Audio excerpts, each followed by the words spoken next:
Hi, thanks for checking out my channel. Today I kind of wanted to talk about what Addison's disease is. I was diagnosed when I was 15. I started having symptoms for it around age 12. I was pretty tired all the time, and I used to get like colds a lot. I was sick all the time. I haven't ever figured out if this was related to it, but when I was 4 years old, I used to get this thing my mom and I called the shaky thing. It would always happen when I was eating, and I'd just start eating, and all of a sudden I'd start to get all shaky and nauseous and really tired, and that would go on for like 15 minutes, and when it finally stopped, I'd fall asleep. But anyway, Addison's disease is an adrenal insufficiency, and it doesn't produce enough hormones, cortisol and aldosterone. And cortisol is a glucocorticoid, and it maintains sugar, and it helps your body respond to stress. And aldosterone is a mineral corticoid, and it regulates sodium and potassium in your bloodstream. So without these hormones, you lose electrolytes because they're responsible for recirculating the electrolytes into your bloodstream. And when your body's low on electrolytes, what can happen is your blood pressure drops. Makes you have muscle spasms, it makes you really tired. Other symptoms of Addison's disease are changes in blood pressure, heart rate. A lot of people's skin gets darker, they have hyperpigmentation. I was medicated pretty early on, so I never really had to deal with the hyperpigmentation. A lot of people just look like they have a dark tan. And I've heard that some people get mistaken for like the wrong race. I do know that for some people, when they start medicine, their tan kind of gradually goes away.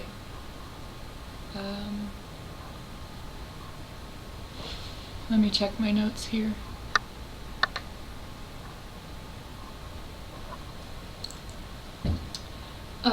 One of the really hard things about Addison's is people lose weight, and they get really skinny, and that was a problem for me for a while.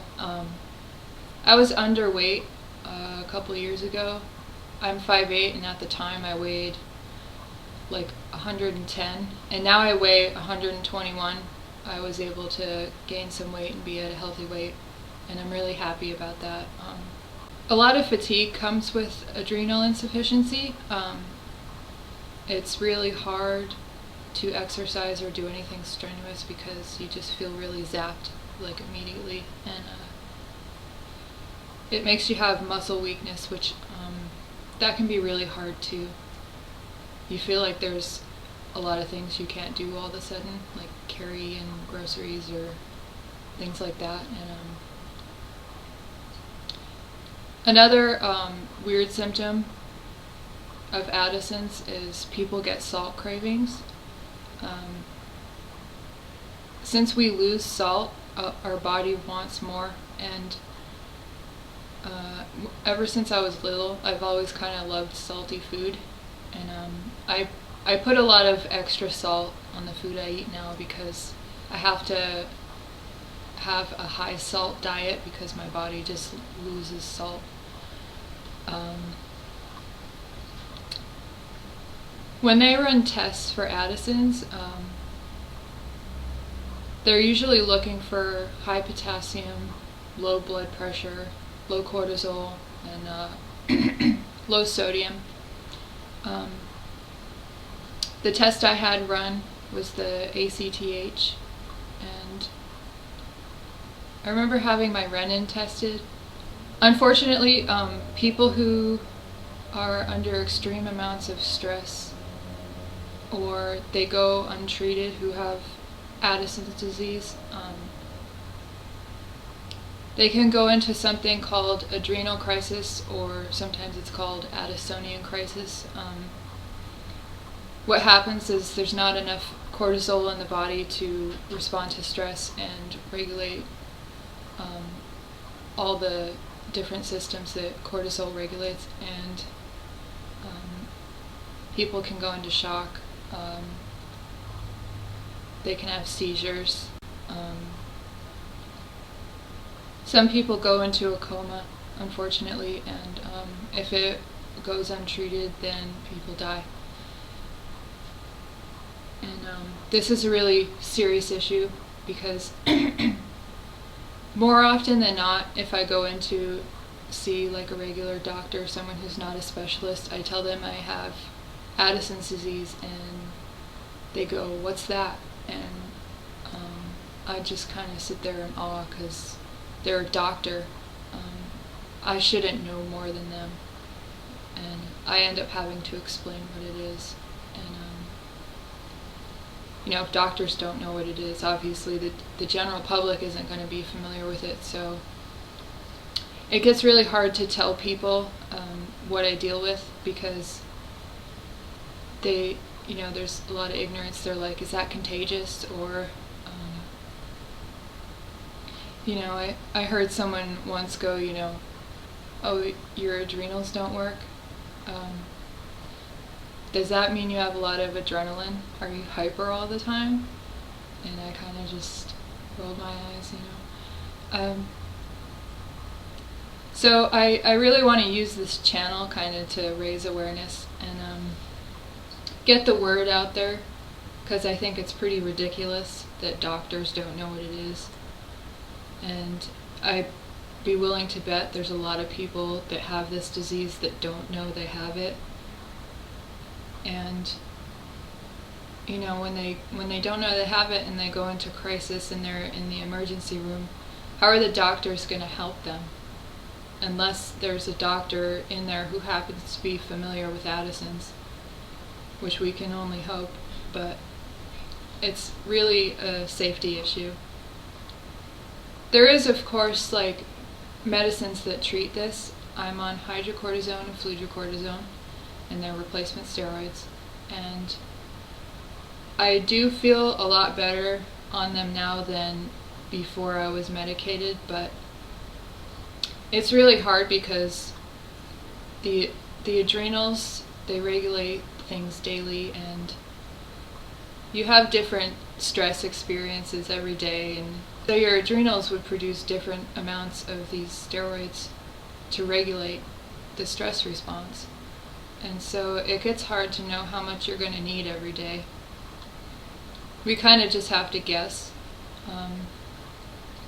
The one thing we are able to do is we taper down our medicine throughout the day. I take a large dose at 6 a.m.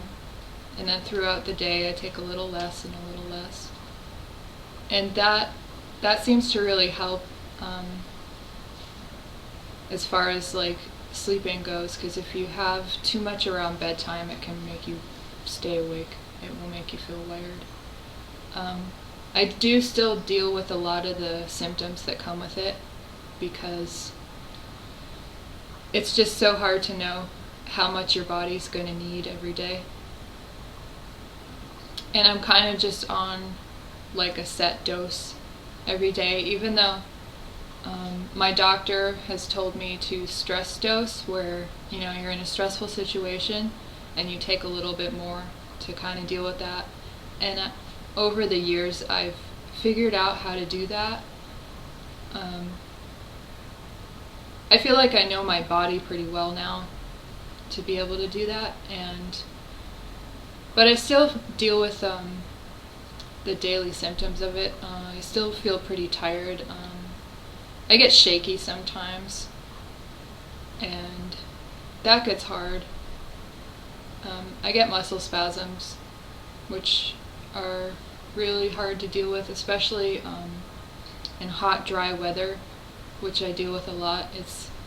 It's January right now in Southern California, and there's 5% humidity, and it's about upper 70s right now.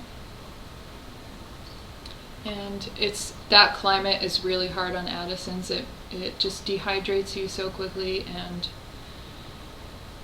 I sweat so many electrolytes out, and it makes me cramp up, and I try really hard to stay dehydrated and everything, and it's just an ongoing fight every day. Like I said, I was diagnosed when I was 15. My freshman year of high school was really hard because I didn't have a diagnosis until the end of it, and I was sick all the time, and I couldn't concentrate on homework. I just was in brain fog all the time, and it was really hard to tell my teachers what was going on because I didn't have a diagnosis, because I didn't even know what was going on, and it was really hard to keep up with the homework, and they started treating me like I was lazy, and I didn't want to do the work, and I'd be out for a week at a time, sometimes with some kind of cold or flu. And I had teachers who were, as understanding as they could be, but then I had teachers who were I can't give you extra time on this project or this homework because it's not fair to my 149 other students, and which I thought was really unfair because their other students didn't get sick as much as I did, and I didn't know what to do. I started to believe them when they were telling me, you're just lazy. I thought, maybe I am just lazy. Maybe it's not health problems at all. But I found out otherwise, and after I was diagnosed, I started independent study, which was a really, really great thing. I only had to see a teacher once a week for about an hour to turn in my homework, and then the rest of the time, I just followed her assignment sheet and did the work myself, did all the reading. I do some little side projects and stuff like that.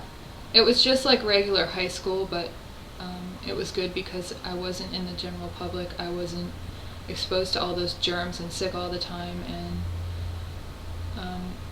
I wasn't carrying a heavy backpack all day long. And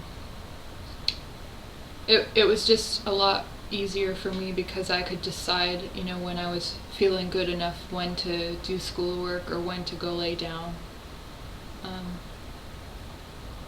My senior year, I went back to school for 2 classes just because I kind of miss being around people, but I still did independent study for everything else. It was a fun experience. I went to prom and I got to participate in the graduation, and I'm pretty thankful for that. I know that if I didn't get to do those things, I'd kind of look back on it and always wonder, so I'm really happy that I made that decision.